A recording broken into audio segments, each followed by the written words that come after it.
All right, we're live. The Barbell Life Show, episode 44. Your host, Shonie Carter. And tonight's guest is MMA legend. He's been in the game a long time. You may have seen him from The Ultimate Fighter, throwing spinning back fists. You name it, in some movies. Guys all over the place. So without further ado, let me introduce our guest for the night. Shonie Carter, aka Mr. International. What's up, brother? I'm chilling. I'm just doing it. I'm here. We finally got this, 7 months, 16 days late. It's okay. I'm here. Let me tell the audience what he's talking about. So I've been trying to get Shonie on the podcast for a long time. And, some of this technology stuff is a little tricky. And needless to say, we've been trying for about 6-7 months trying to make this happen. But, this is a testament to dedication and not giving up, because here we are finally making it happen. So definitely worth the wait, though, brother. All right. So you were in the Barbell Life. My boy and fellow admin, Vaughn Corbett, shout out to Vaughn. He added you to the group, and he came up to me. He's like, "Dude, you're not gonna believe who's in the group." And I was like, "Who?" And he's like, "Shonie Carter." And I was like, "What?" And he's like, "Check it out." So I went and saw you start posting and stuff and throwing out some advice, things like that. And I just thought it was the coolest thing ever. And man, I didn't know a whole lot about you. I had seen you on The Ultimate Fighter, and I remember the Sarah fight, the highlight. And so I just kind of started doing a little research, checking out some of the old material, things like that. And needless to say, there's a lot of stuff out there about you. This would make a great podcast. So I reached out, and here we are. So great to have you on the show, man, and great to have you as a part of the Barbell Life community. Got to get you one of these, man. That's coming. Most definitely. Okay. Most definitely. So we'll start from the beginning, all right? Little background on you. How did you get into fighting, things like that, fitness, all that? How'd that all start? Well, I'm not gonna lie to you. Before I answer that, I gotta do this for real.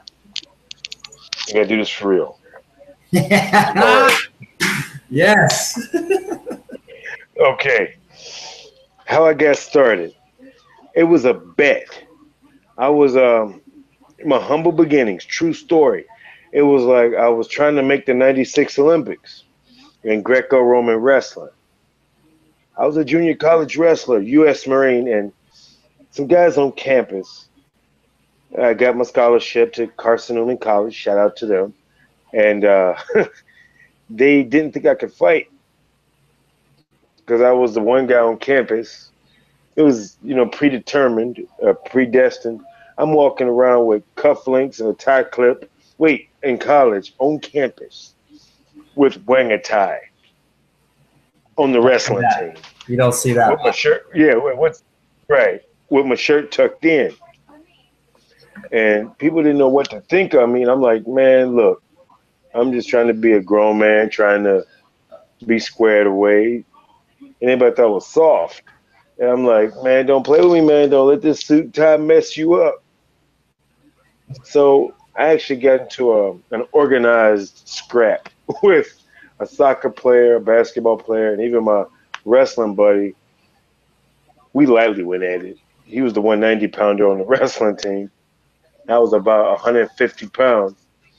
And I upended everybody, dumped them on the head right in the hallway. I promised not to hit them because it'd be unfair. So then after I scraped them all, then they were talking about this guy named Brian Nunley who had done some street fighting, underground street fighting. I'm like, oh, y'all ain't say nothing slick, to a can of oil. I went and checked it out. I signed up for the next show. And they thought they were like, you crazy? I'm like, dude, you say I'm scared? They're like, hell yeah. I'm like, hold up. You know nothing, ever dare a U.S. Marine.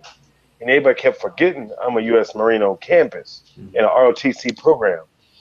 So I got into the tournament and I scraped everybody. I got burned through 3 or 4 guys. I get to the finals. The starting 142 pounder who's on my team is in the tournament.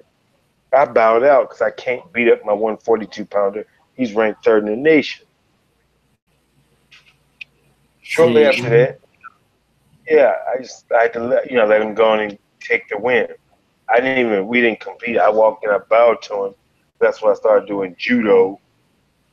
And everybody knows what happens when wrestlers fight judo. And so, speed ahead, I'm here in Chicago, and I'm training full time. I was a cable man, and for Media One, and I was doing jujitsu, combat does jujitsu. I have some cop buddies who are Cook County sheriffs. They were talking about this Mexican nightclub. They do fights on Tuesday. I'm like, all right, so, and he's like, you gotta check this place out. He challenged anybody and everybody in the club to fight. I'm like, what? So I go out to the club, I go check it out, and the dude, I walk in, and before you know it, I don't speak Spanish. I only speak clearly. So this dude talking on the mic, I'm like, dude, he ain't tough in the fight. He talk too much. This dude gets up there and he ironically points at me and says, Mielo. Now, I don't speak Spanish. I will further reiterate, I don't speak Spanish. I try. I can salsa, I can merengue, I can bachata. I want to take tango and rumba. But nevertheless, that's close enough. He points at me. Close enough. He says, Mielo. I'm looking at him like he used the wrong word. So I said, I got your Mielo, homie. Let me go to the trunk. I walk out the club, hot, fast, slick, and quick. And so he's like, whoa, whoa, whoa. I said, what's up? I'm just going to the trunk. They're like, no, partner. You gotta go pop the trunk. Right. I had a Chevy Impala SS that the girlfriend used to hate. Because it was jet black, blacked out windows, blacked out headlights. It was, it was all tricked out. Mm-hmm. So literally, they would say, no, you just calling you scared. I said, either way, I got to go to the trunk. Then one of the bouncers walks me out to my car. I popped the trunk from the sidewalk. There was valet right in front of the club. They see that. I'm like, what you doing? I have a gym bag. I grabbed my gym bag there. Whoa, hold up, partner. Hold up. Momento. I'm like, all right, what's up? I dumped my bag right there on the sidewalk. They looked through everything. Then I'm a fight equipment. I said, yeah. Right night, wrong guy, right opportunity. I'm about to scrape his ass. So I throw stuff back in the bag. I go up in the club. The music is playing. I mean, seriously, this is Tuesday going into Wednesday. Late at night, I literally walk in. I throw my damn Shotokan karate bag up in the ring. They had a ring in the middle of the salsa floor. You can't make this up. That's why Netflix. So I jump onto the tables like Black Dynamite. I run across the table, jump up, flip over the top rope into the ring. I strip down to my drawers, right in the middle of the club. Right. And this is all spur of the moment. You didn't plan on doing any of this. Right now. Right here, right now. I throw in that hot little gi with the sleeves cut off looking like Afro Samurai. Wrapped the belt around me. I was a hot little brown belt at the time. And judo, because they didn't want to promote me to black belt. That's another story. So literally, he gets up in the ring, the music is playing, the little hot mama Latina ring girls are doing their 2 or 3 laps around the ring. And I ain't gonna lie, he looked like a bum when I've seen him fight before. That was a tough son of a bitch. We fought for 45 minutes. I ain't talking about 9 5-minute rounds or 15 threes. I'm talking about 45 minutes. We were hooking and shooting for 45 minutes. They stopped the fight. The promoter owner stopped the fight. So We're going to finish this next week. 45 minutes? 45 minutes. Slamming, punching, whipping, kicks, you name it. Oh, so I got it on video. It was full-fledged MMA. This was full out and out. Okay. Literally, they stopped the fight. The lights came on. People walked out the club. I'll see y'all next week. Show you yellow. And so literally, finish next week. I actually ended up choking his ass out. Oh, so you guys had a rematch. We had a rematch. I was like, oh, hell to the double. No, I ain't doing this punching and kicking no more next week. I went out there straight. Night, night. Go to sleep. Go to sleep. He tapped out. They were pissed. But you can't say shit because I beat him clean and legit. Mm-hmm. I did that for 7, almost 8 years, every week. Maybe a week off here and there, but it was crazy. I was fighting thugs, celebrity athletes. Hell, even one time, former Chicago Blackhawk, Chris Chelios got in the ring. I said, I ain't about to fight you, player. I said, I'm going to scrape the hell out of it. I'm going to fight you for real. No gloves, nothing. I said, you're going to have all these fine white folks in Chicago trying to kill me. So I broke Chris Chelios. I said, no. And this is when the Blackhawks had just got, they didn't win the Stanley Cup yet, but they were in the playoffs. I'm like, R. Kelly was in the audience, Vanessa Williams, Forrest Whitaker, Peter Weller. I remember even crazy ass two-tone ass Sammy Sosa. Two-tone. Two-tones. His brother. He's like pink now or some shit. He's crazy. Dude, that was crazy. I'm like, how you a damn chameleon? I didn't know they had chameleons in Dominican Republic. It's a shame. I wasn't tripping. But I was like, wow. So you were going to the same club, or you started going to like different clubs, different fight scenes? I would fight this is crazy, because I would fight at that club on Tuesday. Wouldn't go out on the weekend. It makes sense because I was working in a strip club, fighting in a salsa club, working in a health club, and as a cable man, I had new money every day. And it was crazy because the current girlfriend, she's 7 months in on an 18-year bid with me right now. What I mean is she's living large in the belly. And she was on Where Are They Now for UFC, making a sandwich for me. But I won't call her that name. I know she gets mad when I call her that name. The sandwich lady. I won't call her that. And so, literally, I was laughing because she said she had never seen me do any underground fights. Well, I told her she was wrong because all the strippers, it was all over Chicago. They even wrote an article on me in the Chicago magazine, which is nationally syndicated, about the toughest man in Chicago, the most dangerous man in Chicago. And it was me. I got that magazine clipping still. So this was all based off of your underground reputation and the fight circuit that you were getting into. Right, but his was crazy. I was doing fights in Chicago, organized, sanctioned fights in Chicago. I would fight on Tuesday, work in the morning and afternoon, train at night, go fight on Tuesday night, go to work that morning, and if I got a phone call, I would go fight at St. Andrews Gym. I was even doing this while under UFC contract. And this is before UFC was sexy. This is like when UFC had not yet debuted in Vegas. So Dana, as a matter of fact, let me tell you how old it is. Dana was the one handing out the checks, not the commissioner. That's how old it was. And BJ Penn, crazy ass, I love him. So if you ever get in touch with BJ Penn, give him my number. BJ Penn, I'll never forget it. I'll never forget this story. It's a true story. True story. I'm going to give you a true story. So one time, he was after a fight. BJ's like, brother. I'm like, what's up, BJ? Baby J, what's cracking? And you know I ain't lying, you know I know his name. So he dropped a sandwich bag. Not the little bitty sandwich bag, a sandwich bag. The and gallon. goes in. Right, I'm like, what the? I'm like, BJ, dinner is right behind you, man. What you doing? He's like, oh, brother, don't worry. I'm like, BJ, is that Wowie Wowie? He's like, you know this? I'm like, oh my God. I've only heard stories about that. I said, I can't, because I got to fight tomorrow.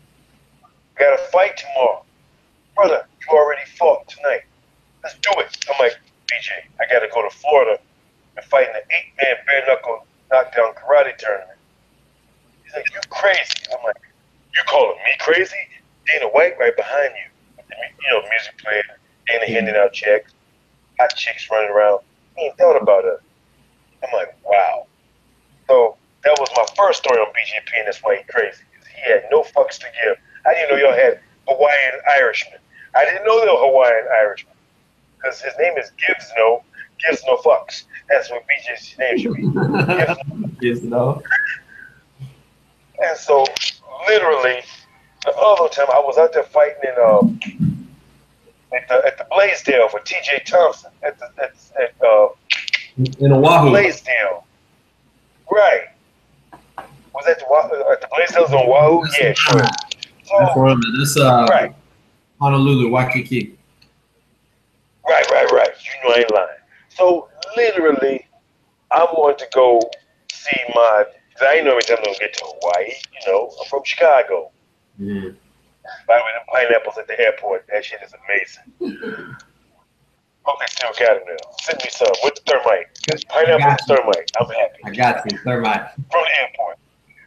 So literally, I'm walking down that strip. You know that strip I'm talking about. Mm-hmm. That one strip club is on the right hand side, and it says 99 hot chicks and one ugly one. I said, that's one hell of an advertisement. Is that sign still up? Oh my God, that sign was there. And I said, in Hawaii.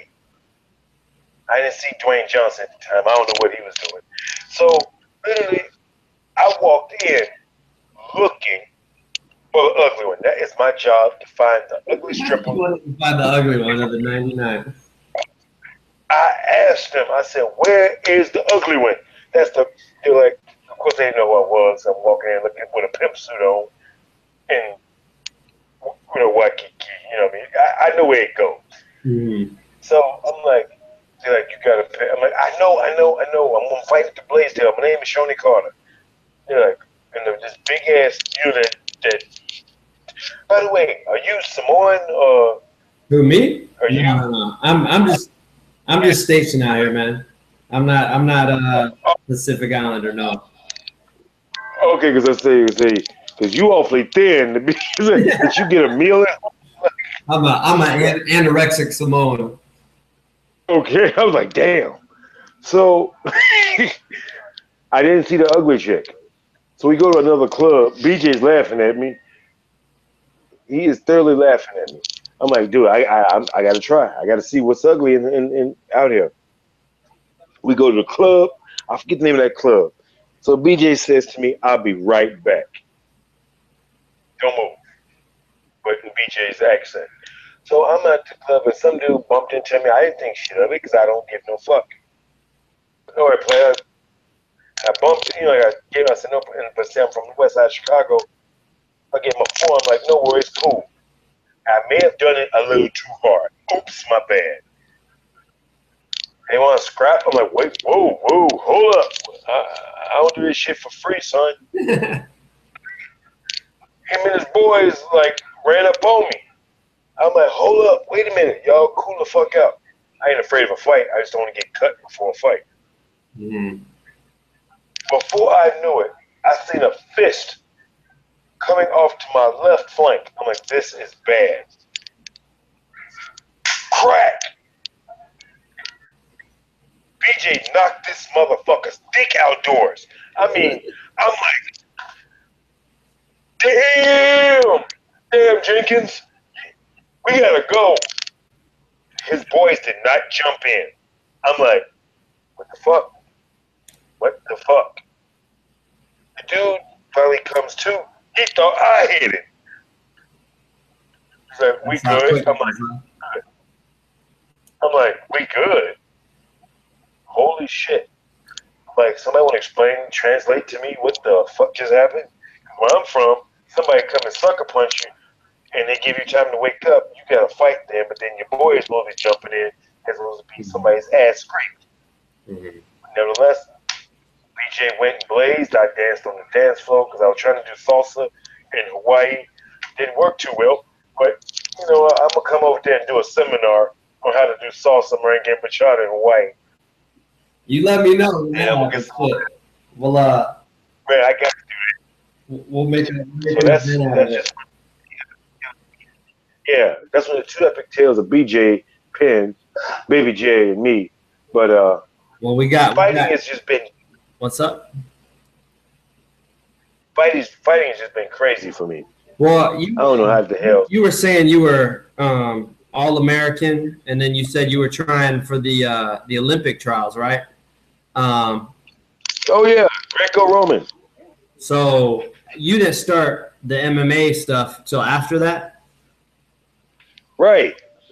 It was crazy because I was a junior college All-American, and I know people don't think that much of the JUCOs. Those are called junior college JUCOs. Well, I wanted it, and I didn't care about where I came from. I'll never forget that. So I never took time off when I was trying to wrestle. I worked out. If you were out partying on Friday night or Saturday, I was in the weight room. I actually stole, true story, I stole a railroad tie. Y'all ain't got railroads in Hawaii, but them big ass 6x6s. And I saw Dream Quest, and I stole a railroad tie, and I would walk up the bleachers doing lunges with a railroad tie. I would run half mile or quarter mile intervals jogging with a railroad tie, doing lunges, which I now know are lunges. We just did it because it was wrestling. You got me thinking about Rocky IV when he's out in Russia with the logs on his back, right? And he's doing lunges. Yeah, that's what I did. As a matter of fact, I actually have a 18-wheeler truck tire, 2 sledgehammers, a beer kick, and this is at my house. And I put my son through a grown man workout. I do go to health clubs because there's some things that I need to do, and not to mention, it will freak people out. You know, like when I'm slamming a beer keg on a truck tire, or flipping a truck tire. You see who hit tires with a sledgehammer. Well, one of these days I'm gonna actually get with Prego, my ego, jelly bean carrying girlfriend, to literally I'm gonna have her videotape me doing this. I know how to hit a tire, the sledgehammer with the release. I call it Thor's hammer, where I can single hand swing, hit the tire with the hammer with such intensity. I have a propensity for intensity. I make the hammer bounce off the tire. I release the hammer as it's bouncing in the air.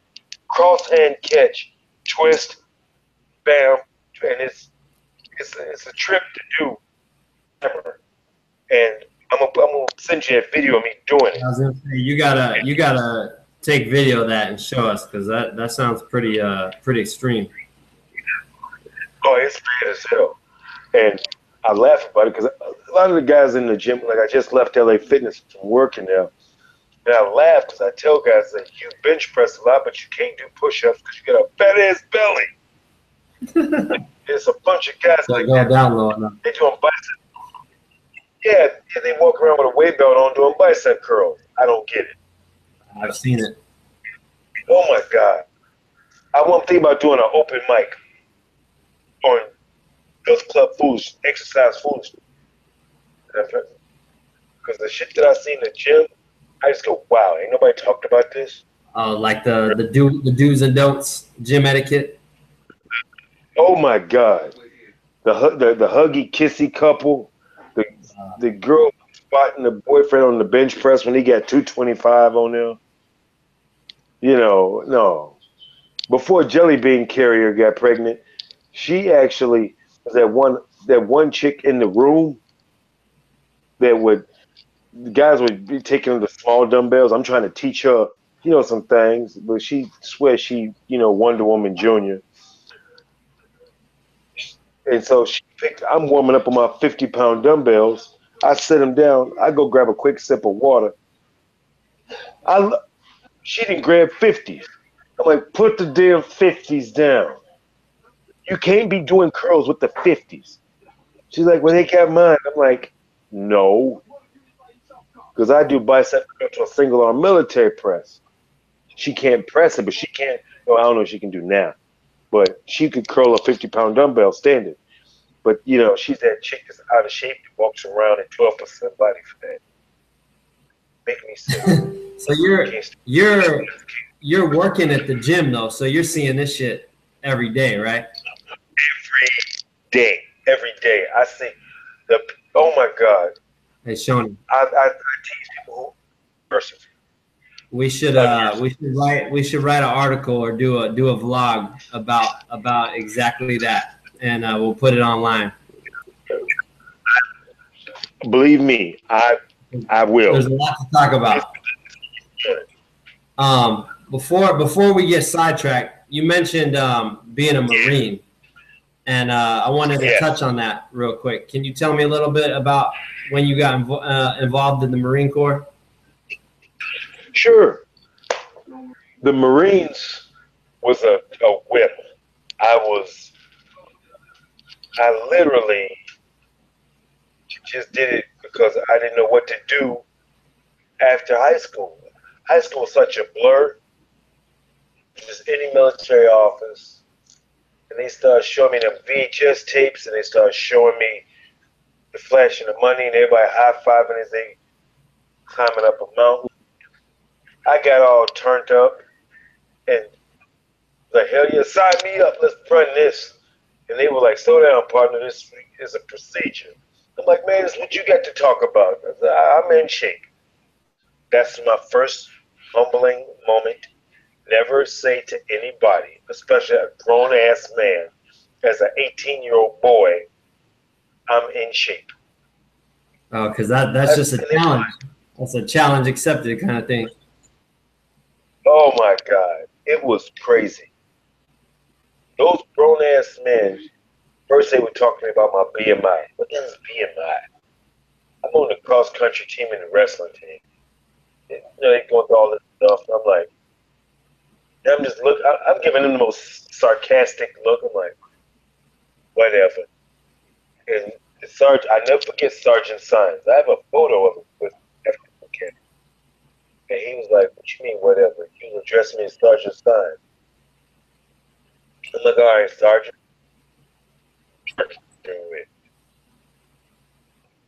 Even, I forget the two staff sergeants in there.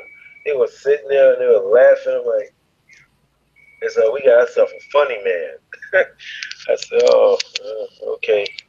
Well, you had that Chicago cockiness, I guess. Yeah. I was on the cross-country team, on the wrestling team. I'm one of the co-captains of the wrestling team and the cross-country team. They said, we're going to take you on a short run. I said, well, all right, cool. It was like, they said, well, you got to do a 3-mile PFT. I'm like, there's a PFT. Physical fitness test. I'm like, oh, you ain't saying nothing slick. To a can of oil. So literally, Sergeant Sines, before I knew, he was up and dressed and ready to go. So they took me out in the plaza and said, let's see how good are you. I'm like, he said, I've run a little bit. I said, well, and I made the dumb mistake. Keep up, old man. That's what you said? I said that to him. Now, mind you, I'm running about a 5:30. Well, it was at that time 5:15, 5:30 mile at 18. That wasn't good enough for me. Right. You went in there overconfident, but rightfully so. Right. So he take off, cow. Another little, Marine recruits like, you better come on. I'm like, I'm giving y'all a head start. I'm like, shoot, going. I'll catch up. I start stretching. past the other boys. I actually got within 2 or 3 steps of Sergeant Sign. That was about right then when he kicked in that grown man ass gear. I had never seen a rocket propelled Hispanic ever in my life. Ow! I'm like, so then I said, let me turn on my young legs. So I'm low, I'm stressing. He blew me away on that 3-mile run. I thought I was hot. What was that? 17:10.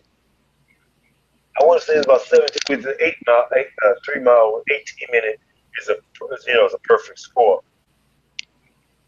I didn't even realize he had not only finished, showered, redressed, and was waiting for me. But I'm like, what the? That's how bad he whooped you? He went and told me to take a shower? I'm like, damn. So now I'm like, okay, what could be next? Luckily, as a wrestler, we do sit-ups and we do pull-ups. Not to mention I came from a school that was prevalently known for throws. So our wrestling coach made us do pull-ups and chin-ups. It wasn't even, you ain't walking on the mat, you change clothes, you do your pull-ups. That's just how it was. So it's hit 20 pull-ups. I was like, oh, okay. All right. They're like, oh, let's see what you do now. I jumped on that bar, kick free. I banged out 20. I'm like, you ain't showing me nothing. This what you're doing right here? 80 sit-ups. That's actually older. I actually Googled gymnastic routines on the ring. And that's called a planche. But you've always been pretty mobile and doing stuff. Oh yeah, right? Yeah, I've always tried to do something. I mean, my only machine, I only have a few machines that I'll use. I will only use the lat pull down, and I don't sit on the bench. I actually squat and lock my hips, and I'll do lat pull downs to my chest while in a squatted position. I'll do the quadricep extension and the cable row. Those are the only 4 machines I use. Anything else, I don't sit down at all. I don't sit bicep curl. I stand up. I do push-ups, more so than bench press. I'll do dips. So you're pretty well versed. Yeah, I try to use the body as the machine, as the weight. Now, is this something you picked up when you were in the Marines, or is this more so in your wrestling days? It was wrestling. It was the Marines. It was. You still there? I'm here. Go ahead, man. Okay, my brother called me. I had to decline his call. Yeah, we lost your video for a second, but you're back. Yeah, and after I've been studying, I've actually done my own Shonie clinical research study on human kinetics. And I look at people, and after I attempted 2 times on a certification, I didn't pass. But I learned a lot from the actual study, plus my practical application. Because at the Olympic trials, they showed me my body composition. I walked on the mat at 2.14% body fat at the Olympic trials. They almost didn't let me wrestle because. How much? Yeah. You say 2 something? 2.1%. Yeah, dude, that's like borderline about to die. Right, that's what the doctor said. I did the exit physical, and I was 1.86%, and they were like, "We can't let you leave." I'm like, "I'm just gonna sleep. I jump right back on the bus. I'll be all right." They said, "No, you're cooking. You're cooking yourself to death." They gave me bananas, orange juice, and ate 2 double cheeseburgers that I have never ever ate so damn delicious subsequent to that moment. I was like, what the hell is going on? So why were you that low? You just from training or what? I've just been training and learning this stuff. And the gym I was at, it's filled with caregivers, nurses, and doctors. And it's hard to sell to a doctor and a nurse because they think they know it all. And I would tell them, and they're the worst clients because most of them are out of shape. So they ain't interested then.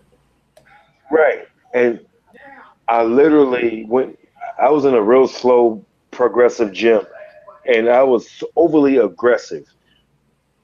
And I actually, before I left 2 weeks ago, I had over 60 clients in the personal training program. And they wanted me back, but I'm like, dude, y'all not paying me enough. I'm using the equations of body composition from the Olympic Training Center and the Ultimate Fighting Championships. I've got pictures on the wall with all these celebrities, and I'm putting that. I had pictures of the glycolysis cycle on my office wall, the human anatomy chart. Like you go to the doctor's office. Yeah, you can see it, all the muscle structure and all that, right? I had all that in my office, and the doctors would quiz me, like just to see if I was just trying to front. And I'm like, Tony, okay, your core is not just your abs. That is only 1/6 of your core. There are 6 major muscle groups in your core, 240 muscles in your core entirely, which are comprised of the anterior and posterior chain.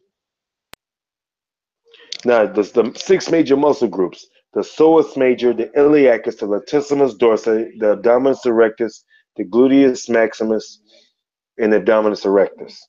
That's 6. Most people don't know that. They're just huh?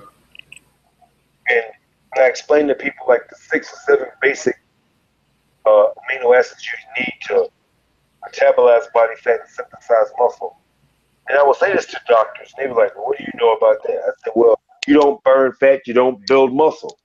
And they were like, and people say, what are you talking about? Yes, you do. I said, no, you can build a house, you can burn fat on July 4th. You metabolize body fat because body fat is stored energy as an adipose tissue, And looking at me like, did you go to medical school? I'm like, no. I'm just talking to you for real. You synthesize muscle from protein coming from which branch chain amino acids synthesize protein to lean muscle. Valine, leucine, the isoleucine, and DHEA speeds up the protein synthesis process. Arginine, L-carnitine metabolize body fat, which maximizes the Krebs cycle through the anaerobic threshold process. Splitting of the sugar molecule, primary food source, then stored fat. And this is the part where you drop the mic. Yeah, I go, and I did. Like, right. And they were like, damn. I'm like, yeah, do I need to talk about beta alanine as well and arginine? and people would look at me like, and you're here. I'm like, yeah. But it's still hard to sell training. And I was going broke working. I'm like, let me do this shit on my own. I went back to fighting and training. That's why I'm here now. So, and I have a happy. Now, your value as a trainer and your markability should be pretty high because of your name recognition and your resume. You know, all these years and tournaments and trophies. And speaking of which, let me pull this up real quick because I'm not doing any justice just talking about it. I want the folks at home to see what kind of credentials, what kind of trophy case you're working with, because you've been doing this a long time. Like right here. Yeah. That's just some of them, huh? That's not. Yeah, that's a lot of them. And actually, that's all of them. But I have 6 Hall of Fame inductions. I got inducted to the Mixed Martial Arts Hall of Fame this year. Oh, no shit. And where was that at? Yeah. It's out in Vegas. Okay. I'm not in the UFC Hall of Fame, but I'm in the Grand Masters of Martial Arts Hall of Fame. So people will understand. I'm in the same Hall of Fame as Wesley Snipes, Michael Jai White, Chuck Norris, Bruce Lee. That's a pretty big deal. That's a good company to be with. And I was inducted as a first-degree black belt. Now, how did that come about? A lot of them, Tony, it's crazy that in the moment, if I'm at a fight show, I know who I'm amongst the new generation. But if I'm walking down the street or just living life, I tend to forget because I work in a gym that's wrapped around a dojo. I mean, the dojo's wrapped around the gym. 50,000 square feet, 24 black belts in the gym. I'm the rookie black belt. And essentially, all those belts, all those world titles, state, national, regional, I can jump into a tournament for free. And people freak out that if you don't know, I'll do I competed heavyweight and super heavyweight, and I'll win a tournament in grappling. Now, this is just random tournaments you jump into. Right. Like this one here, the picture you got now, that's me teaching a seminar at the Bronx Judo Dojo where Ronda Rousey has learned some judo from. And that's a room full of black belts that are higher ranked than me. And you're schooling them. I was showing them. I'm schooling them. And they were like, I would do a seminar, somebody would say, well, does that work for real? I'm like, resist it. I'm going to use what I just taught. And I would do it to guy. I remember doing a seminar for St. Jude's Medical Research, Children's Research. And a heavyweight was like, there's no way you can throw me. I'm like, you going to jump guard or you going to catch some windburn? I threw it. Now, that's one thing that you're pretty famous for in the ring, too, is your judo and your throws. Yes. Now, I don't think there's a lot of guys in the MMA world, especially when you were coming up, because like you said, you've been in the UFC and these other organizations way before it was popular and mainstream like it is now. So do you feel like that gave you a big advantage, having those judo skills? Oh, yeah. I mean, nowadays you can scout fighters on the internet, and I mean, now people, they don't clinch with me because they know or they have the idea that I'm not going to throw them. You're going to toss them around. Well, that was Ronda Rousey was judo, right? Yeah, she's a second degree, a Nidan in judo. I remember meeting her out in, what was that? I was in St. Louis, Missouri, and Ronda was there, and everybody was making a big deal about her. It was before she had beaten Misha. And so she was still coming up. You about to be? Yeah, what's up? Or did she just beat Misha? It may have been when she beat Misha for the Strike Force belt. So essentially, I was like, "Oh, you about to be the next hot thing?" And she was like, "Excuse me." I said, now, mind you, I'm wearing a pink suit with a pink boa and pink Elton John shades. Elton John. Yeah, I walked up on her with the pink ostrich skin shoes on, and she's like, "Who are you?" I said, "My name is Shonie." I said, "But I'm not gonna go into my resume. Let's talk about yours." And so she said, and she looked at me funny. I said, listen, it's getting kind of loud and crowded around in here. Everybody's listening. So I said, let me see your phone. She's like, I don't have my phone on me. I said, I beg to differ. I said, it's in your clutch purse. And she's like, what? I said, it's in your clutch purse that you're holding in your left hand.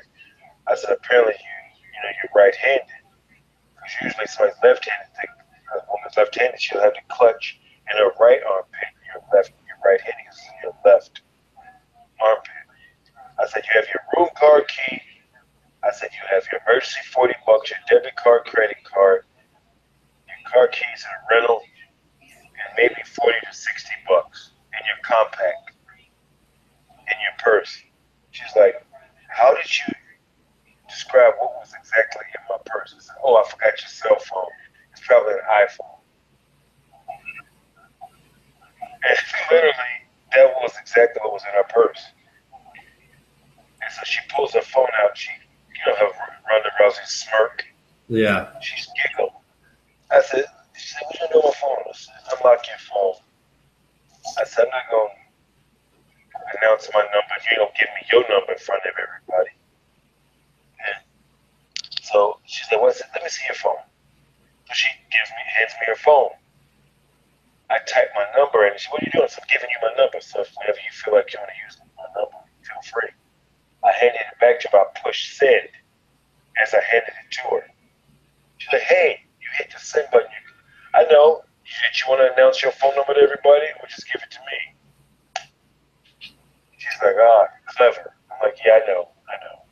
And everybody's like, how did you, her little entourage, those Armenians, they were like, we don't have her number. I'm like, that's too bad, homie. So you basically just got Ronda. You just walked us through you spitting game at Ronda Rousey like it's nothing. It was no big. Because what it is, she played tough with everybody. And I'm not knocking her. I mean, she tried to do her thing, and she did. Essentially, anybody that acts that tough, any woman that acts that tough, usually they're cupcakes behind when they're not in front of a camera. Well, they got that. They're putting on a front for the most part. Yeah. Or, that's why I love so you everybody. Yeah. I laughed at Chael Sonnen when he was hot shit. I would never forget at the United Center in Chicago. He was doing his thing. And I walked up on him like, what's up, player?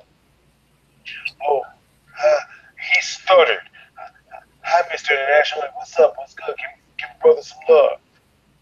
Give me a hug. Like, all right, go do your thing. Boy, you doing it. And they were like, I said, and I grabbed his arm and said, I don't agree with some of the shit you say. I'm just going to let you ride with that, slide with that.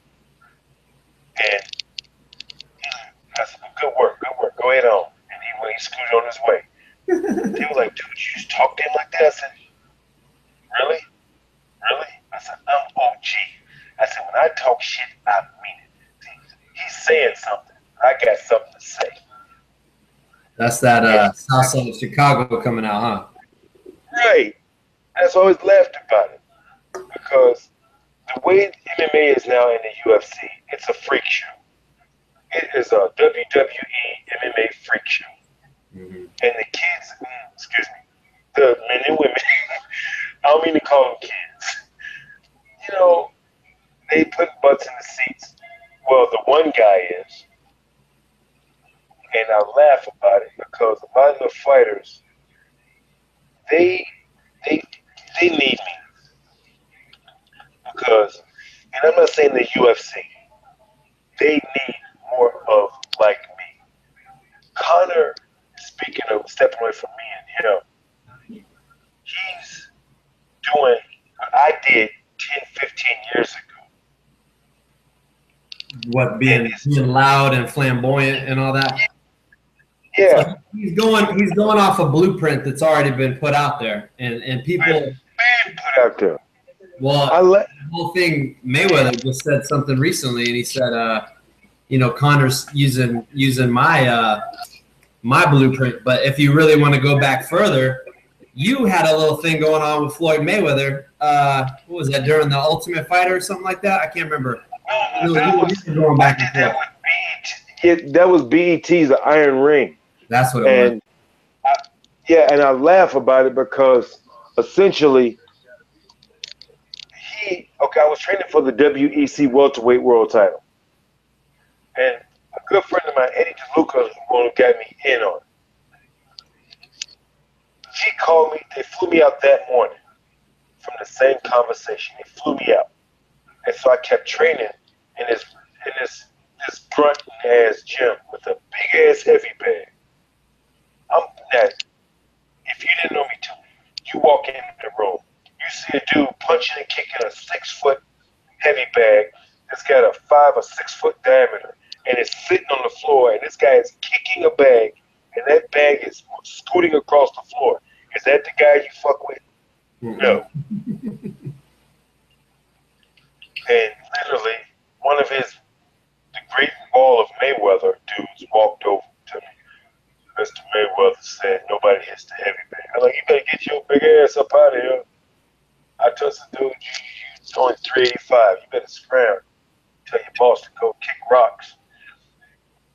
The other dude comes over. I said, look, Pimpin', it's only 2 of y'all. I only estimate about 685 pounds of bouncing. It's only 2 of you. Look behind you. There are 30 or 40 MMA fighters. Whose side are they on? You two or mine? And I scram. They were like, no, he didn't. So that's when it all kicked it off, because he just comes in flashing money, throwing money up in there. I'm like, motherfucker, really? I don't get no fuck. What you eat don't make me shit. And I said it to him. I have no fuck to give. I'm trying to be cool. So the dude, the executive producer, the nice guy, he was like, Shonie. I'm like, all right, man, I'm gonna let production be production. I didn't know they were filming. I did not know they were filming. So I said, I'm gonna go shower. I'll be right back. In fact, don't take too long. I said, you telling me not to take too long? I'm here before everybody else. All these damn rappers, I said, they on CPT, and he just got here. And the executive producer of the Iron Ring is like, what's CPT? Everybody in the room starts laughing. I'm like, you'll figure it out. I'm gonna go shower. I'll be right back. I showered, put on the suit, cleaned up, came back down. They were not yet ready. Ludacris had not showed up. Rick Ross ain't showed up. Who else? Nelly ain't made it. I'm like, dude, I told you. CPT. And apparently they told him what it means. Shonie, you can't say that. I can say what I want. It's the truth. He said, well, you're here. I said, I'm exempt from CPT. He's like, what? What do you mean? I'm a U.S. Marine. If I need to be there at 9 o'clock, I get there at 8:59. I'm on time, if not earlier. And finally, like 2 hours later, the first was Dipset. That's the other little jabronis. Dipset. Jabronis. These dudes showed up.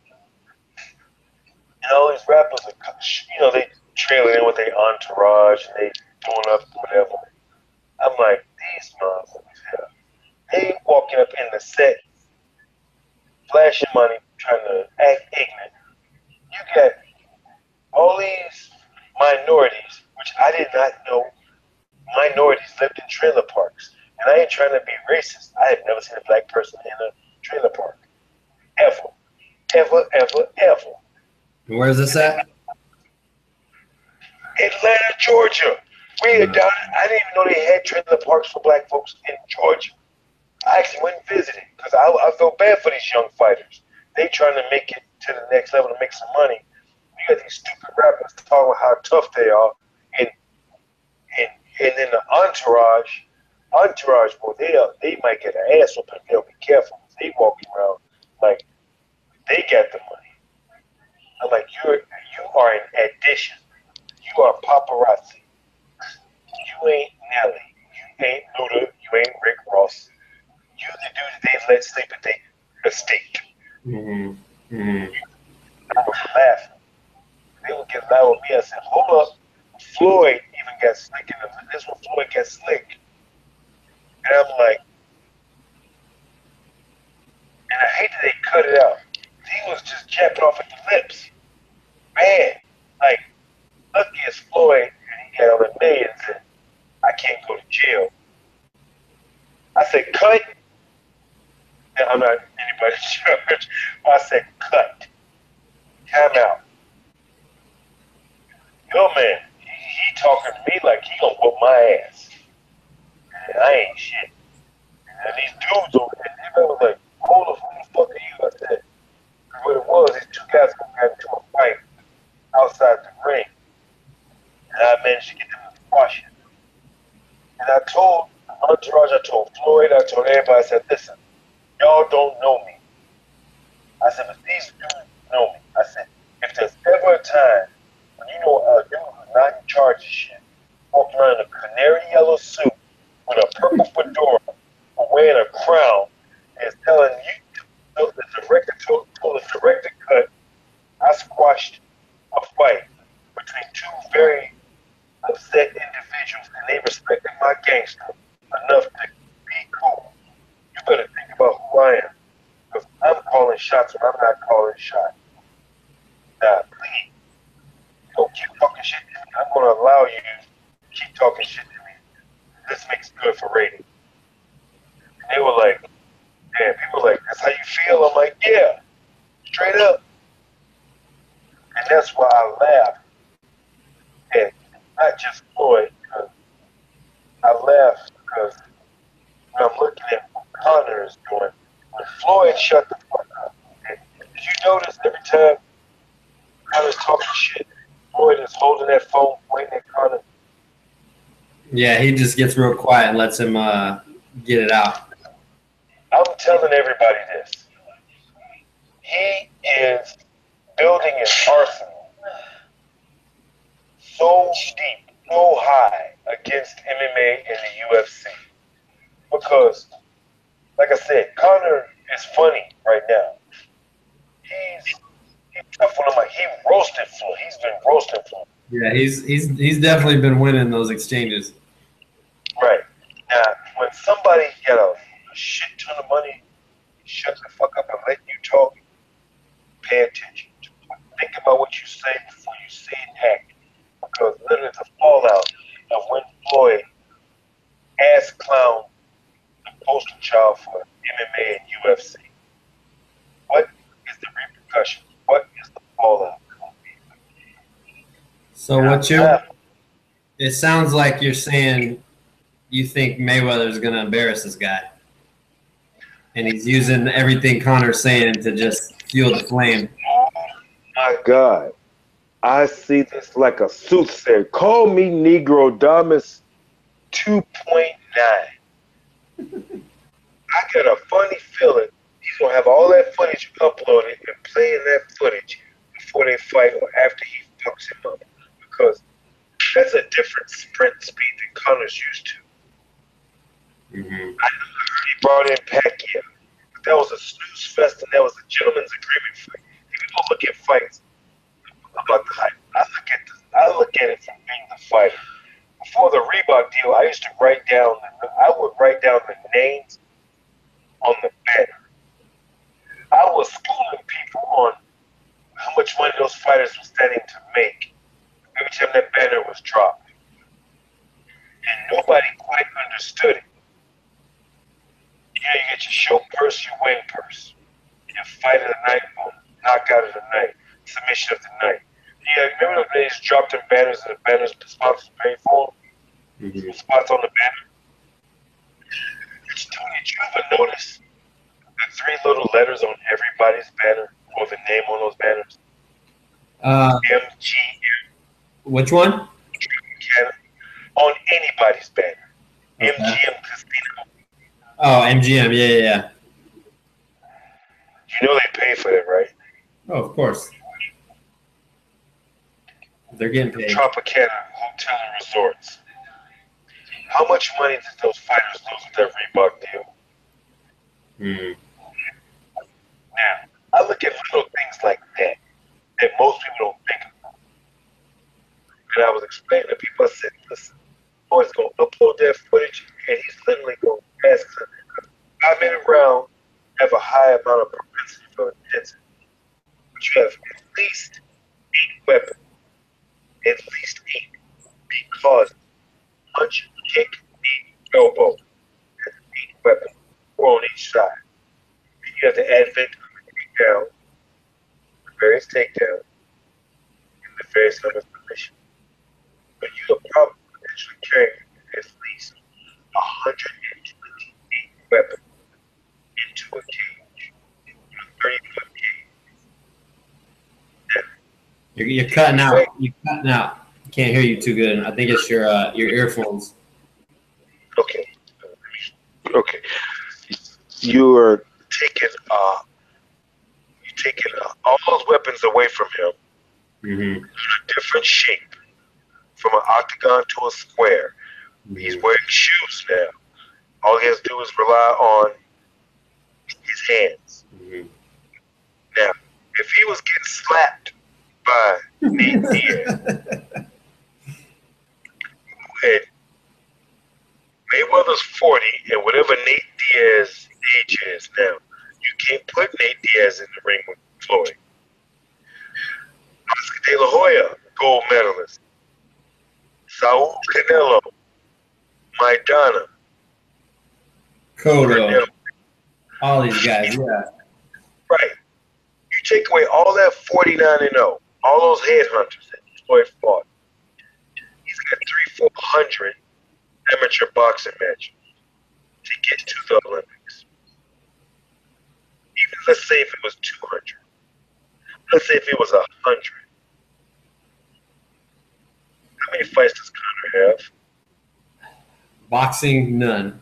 And the I'm gonna give him fight credit. I'm gonna give him MMA credit as far as fights. Yeah. Let's say if he has 22. Let's just say. I don't even know the boy's record. Just MMA. Floyd has twice as many fights as him. His amateur career. The number of the type of fighters that Floyd has fought. Victor Ortiz. That's another. Well, he's got a who's list of future Hall of Famers and guys that are in the Hall of Fame already, like Gotti. And there's no doubt, like, he's in over his head, and everyone keeps saying, Conor has an awkward style, and if he catches him, that could be it. But Mayweather's fought guys that are knockout artists, that are actual boxers who have an amateur record and have championships, and it's going to be a blow. That's what I'm thinking. But real quick, before I forget, you talk about a who's list of fighters that he's fought. You're no different. I'm looking at the list that I looked up earlier. You got Pat Miletich, Lytle, Kung Lee, Parisian, Sarah. Like, these are all guys that are going to be Hall of Fame. Yeah. You fought some big names, and especially the Miletich fight. That was for the UFC Welterweight Championship. And that was a decision loss. Not even – you went the whole 5 rounds, right? Yeah. Actually, I think I was at 20-10. I forgot how they did that fight. And I laughed because I've got belts upon belts from championships. And people wonder, like, where did I get those belts? I said, I can name every belt, what venue, who I fought, and the outcome. And people say, well, you lost a lot. I said, well, my entire combative engagement career from 1986 to 2017, it exceeds 1,200. 1,200 combative engagements. So wrestling, karate, kickboxing, judo, jiu-jitsu, MMA, street fights, underground fights. I've been with one that I fought 6 guys at the same time in a night. Oh, you mean like a tournament style? Like you fought one guy, and then later on that night you fought another guy, and so on and so forth? So let me explain. I stayed in the ring. Like when Louis Gossett Jr. did a movie called Digstown.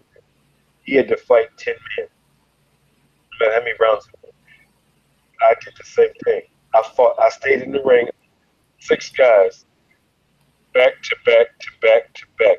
And the club closed as the 7th guy wanting to get in the ring. I've done a 4-on-2 where it was me and another guy fought 4 guys in the ring at the same time. I've never seen anything like that before. Oh my God, it was crazy. Yeah, it was nuts. And you fought UFC, WEC, King of the Cage, M1 Global, Bellator, and a slew of other organizations. So when I say, you know, you're a living legend, that's the title of this episode. It's a true story because, like you said, all kinds of belts. You have a huge resume of guys you fought, tournaments you've won, and then you even said 1,200 something fights. Like anyone who knows MMA knows about Shonie Carter. Now, how did you get the name Mr. International though? Does that have something to do with it because you're fighting all over the place or what? Well, it's part of it. I have traveled. I've used up. I gotta show you. This is my 5th passport. Right here. It's my 5th.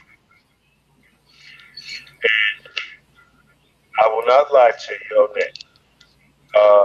Also, most of my ex-girlfriends are from another country. Ironically, the jelly bean carrier, she's Romanian. I always tease her because literally her dad's from Transylvania. And I always say she trains me. She's looking at me funny now. I thought you were going to say something about Dracula or something like that. Well, I have been to Dracula's castle. And his name was Vlad Tepes. And I was thinking, if it was going to be it's a girl she's carrying.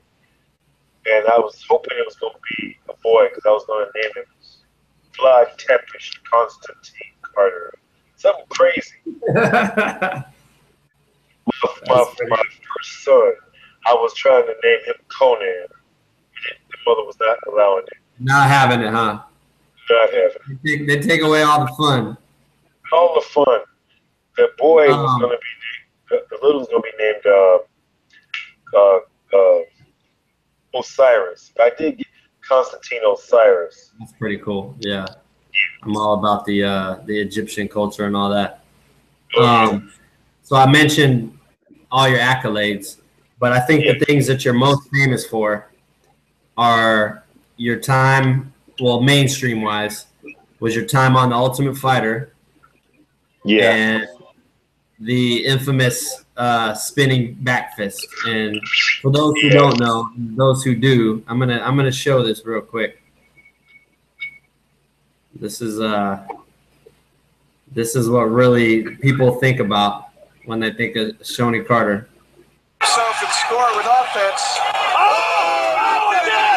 Again! Wow, what a finish here.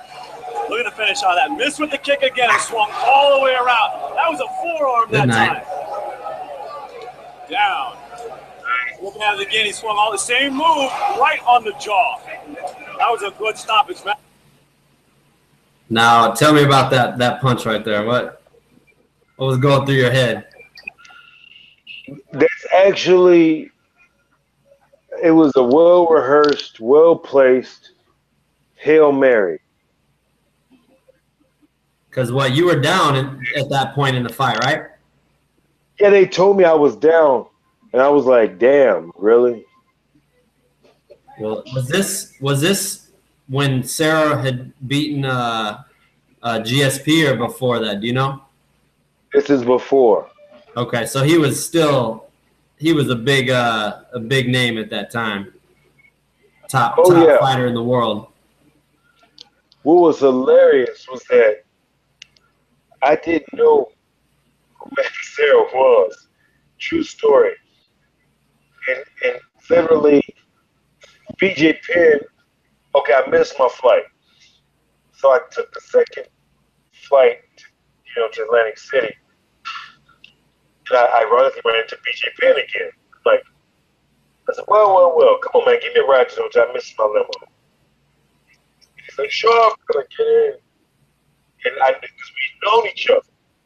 But I didn't quite get it with BJ because I just know him as BJ. I meant that he was like a badass grappler. And who you fighting? Some dude named Matt Sarah. And he's like, oh snap! He want us to fight. I'm like, well, whatever's left, you'll get it. So you didn't even go in there thinking, oh, this is a big fight, or you just kind of like showing up, fighting whoever they put in front of you, basically. Right. I had no fucks to give. I'm part Irish, ironically. Well, you and me both then. We were related. And BJ asked me to show. He wanted to show me footage. I'm like, what for? It's too late. I'm already here. I said, well, I'll just meet up and roll. You show me some stuff later. So literally, I laughed about it because after the outcome of that fight, I literally, I'm walking out, and Matt's brother, Nick Sarah, runs up on, I now know his name. Do you know who that is? Do you know who you just beat? I'm like, slow down, Pippin. I'm sure he'll be all right. You know, and kill him. And literally, I'm like, what the fuck up? He chest bumped me in my corner. I was like, hey, calm down. I'm like, Brian, I get it. He just pissed. I knocked his brother the fuck out. And he was talking shit. And so the lady runs up on me, and she's like, we have to do an interview. I said, let me go take a pee. I got to pee real bad. Because honest to God, I had to pee the whole fight. I had to pee like nobody else's business. Oh my God. So after that, I went to go shower. I did go pee. And I showered. And put on a suit. They're like, we wanted to get a picture right after the fight. So you did. I'm in a suit. So literally, I'm the only guy that did the after fight shoot in a suit. So literally, everybody was like, damn, homie, do you know who you just beat? I'm like, no, who is he? He told me he's Abu Dhabi champion. I'm like, what? Abu Dhabi? He did that grappling thing, and I didn't quite get it because my instructor didn't let me go. So the whole time you were training, no one told you how big of a fight you were actually getting into? Nope. As a matter of fact, I'm going to tell you the 100% truth. I did no grappling for that fight. All we did was calisthenics and cardio. I kind of wonder if that was a good thing because you didn't get, psyched out or whatever. You just kind of went in there and did your thing. I always tell people that literally I don't fight the reputation, I fight the man. Ain't no weight divisions in the streets. This is why I actually compete in grappling tournaments at heavyweight. So what? You can hang with the smaller guys because you're used to banging with the big dudes, or what? Yeah. Oh yeah, and that's why I laugh about it because my jiu-jitsu is not like the typical stuff that everybody else is doing. Mm-hmm. I'm a traditional jiu-jitsu stylist, and literally, when I watched the tournaments that I refereed, and they got all these criteria for scoring and advantage position points, all I think about is submission. Make it hurt. You're trying to end it. They have all these fancy ways to pass the guard and criteria, advantage points. The way I teach passing the guard, it's called a painful pass. It's make every fucking thing hurt. You put your elbow on the femoral artery. Run your elbow in the diaphragm. Make it hurt. Make them want to tap out for just being there. So do you do a lot of coaching as far as MMA goes? or not even just MMA, but just judo and all that? Oh yeah. As a matter of fact, I make my students, like the one kid I have, for instance, he's my lead student. He doesn't just do MMA. I made him do kickboxing at the Arnold Classic, where I taught a seminar at. Then I had him do the Golden Gloves. He went 1-1. He won a fight, lost a fight in boxing. He did an MMA fight, and I want the fighters to be able to cross train, not just cross. I want to cross train and cross compete. For instance, I did a bare knuckle boxing match in Coventry, England, against the Irish world champion in April, and I'm supposed to go back in September for another bare knuckle boxing match. I'm going to China this month. That's why I want to do this interview with you, because I didn't want to wait till Saturday. I might be in Shanghai, China, trying to figure everything out. And I don't speak Mandarin or Cantonese. Your last fight was that wasn't too long ago, right? When was that? The bare knuckle boxing match was April. Okay, because I saw an article, and they were talking about your for one, they were talking about your not showboat. I'm trying to think of the right word, but basically your presentation, how you showed up, the whole get up. You put on a good show. It was entertaining. They mentioned that.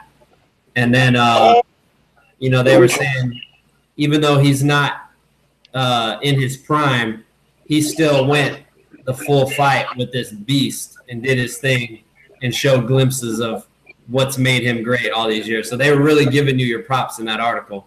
And they said at the end of the fight, everyone in the crowd was just loving you and giving you your respect. Yeah. That's what.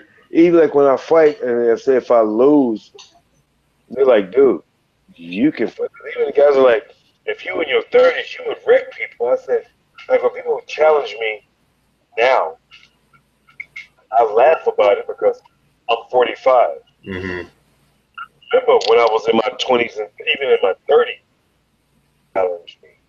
Nobody. Because I remember about Matt Hughes, and he got to UFC before me and won a belt. And I'm like, I remember beating Matt Hughes in college wrestling easily. Oh, no shit. Oh man, to this day I tell people, when they get mad, I say, dude, I remember that day I spanked his ass 9-1. I gave him an escape point and still beat him by majority decision. And I slung his ass all around that man. And most people don't realize that. I said, dude, if I go back to wrestling practice and work out, and I said, Tony, if you ever see me in Hawaii or any on a fight show, you look at it, if you see abs, it's safe to bet that I'm going to win that fight. As long as you're in shape, basically, right? As long as I'm in shape, this week I'm going to get to wrestling practice. I'm going to get over to Midwest Training Center. I'm going to get back into the dojo at Chicago Fitness Center and Combat Dough and work out. And all of a sudden, I told the guys at the tournament, I said, y'all got 28 to 35 days from the first day you see me. There's a lot at Midwest Training Center. It's a lot of high-class athletes there. And I told them, I said, the first day you see me, I'm going to be out of shape the first week or so. And it's going to be that day when it all comes together and I'm taking you down. So basically, if you show up looking like this, motherfuckers are in trouble, huh? Oh, I got a picture on that way better than that. And people freak out. They go, I had the commissioner when I fought Shannon Rich. That was my first John Wick episode. I had tried to retire. This is one of your TV appearances, movie appearances? That's which one was that? Now you mentioned John Wick.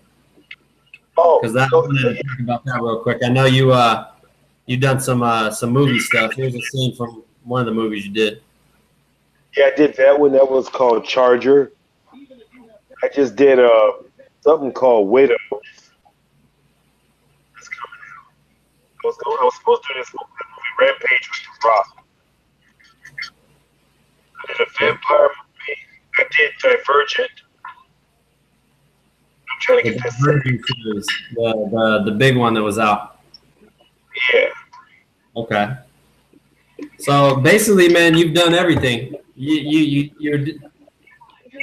got Olympic trials, All-American wrestler, all types of different, street fighting, karate, judo, MMA, UFC, reality TV, movies. I mean, the list goes on and on, man. Yeah, I climbed the Pyramid of Giza. I ran on the Great Wall of China. I walked the Via Dolorosa where Jesus was on his way to his crucifixion. Prayed at the Wailing Wall. Wrestled a bear in Russia. I taught a jiu-jitsu seminar in Japan. How about that? So, and that's how we're gonna end this, because that's where Mr. International is the perfect nickname for you, because you've seen it all, you've done it all, and I look forward to seeing what you got left, what you got in store. Whenever you come out, just the talks we've had, video chats and stuff like that. It's always a good time. Seeing your highlights, just hearing your story today. It's been an honor, brother, and I'm glad we finally got you on the show. Before we wrap, every guest that I have on the show, I like to take a second and ask them to. Well, hold on. Before we do that, do you want to give any shout outs, any plugs, anything like that? Most def. I want to say thank you to Midwest Training Center, Combat Do, All-American Academy, Chicago Fitness Center. My children, I love them. Sierra, Samarian, Andreas, Kavion Osiris, and the Jelly Bean Carrier. And the guys at Chicago MMA, Brian Gassaway, they all help me. Okay. I want to give them all a big shout out. And Gideon Ray, love you too, brother. Good shit. All right. So what I was trying to say was, I ask everybody, every guest at the end of the episode, if you could give anyone listening, anyone watching this, any kind of word of wisdom. It could be about anything, just something that you've learned over your life that is a guideline or something that can motivate, or just something to live by. What would you tell them? I tell everybody this. Do more today than you did yesterday. Do more tomorrow than you did today. You got to want it more than you care about breathing. Be willing to give it all up to get what you want. And I remember these things because I memorized Credo from Theodore Roosevelt. It is not the critic that counts. To point out a strong man stumble how to do if deeds get done better. The credit belongs to the man. Errors come short again and again. Whose face in the arena is in the arena. Whose marred with sweat, dust, and blood. Errors, and at least at the point of high achievement, his or her place will never be with those cold and timid souls who know neither victory nor defeat. That's what I got. That's deep, man. That's deep. I like it. Well, thanks for sharing that. Thanks for being on the show. We'll definitely have to get you back on. And, I want to definitely do some things in the future. You come to Hawaii, you got a place to stay. Love you for it. Got to come to Hawaii. Definitely. We're going to do a meet and greet, and I would love to have you as a guest speaker for the get together. So we'll talk all about that offline sometime. But appreciate it, brother. I get that purple. Oh, we're going to get you some thermite. On that note, let me pop this up real quick. So you gotta give me your address so I can send you some. But today's episode of the Barbell Life Show brought to you by Barbell Nutrition. the Barbell Performance Stack. We got Thermite, Thermogenic Fat Loss Complex, and pre-workout capsule. It's amazing. People are loving it. Go to the website, check out all the reviews. It's like nothing else out there. And we're about to drop Chain Reaction, which is our muscle growth activator, intra post-workout formula. It's going to superior to protein. You're getting all your BCAAs, rehydration. You're feeling the muscles post and during your workout. So get the stack, special discount code, bundle25, and you get 25% off your order. And Barbell 10 if you want 10% off of just one bottle. So on that note, again, brother, it's been an honor. I love having you on the show. I look forward to talking to you again. And until next time, guys, take care. Take care, Tom.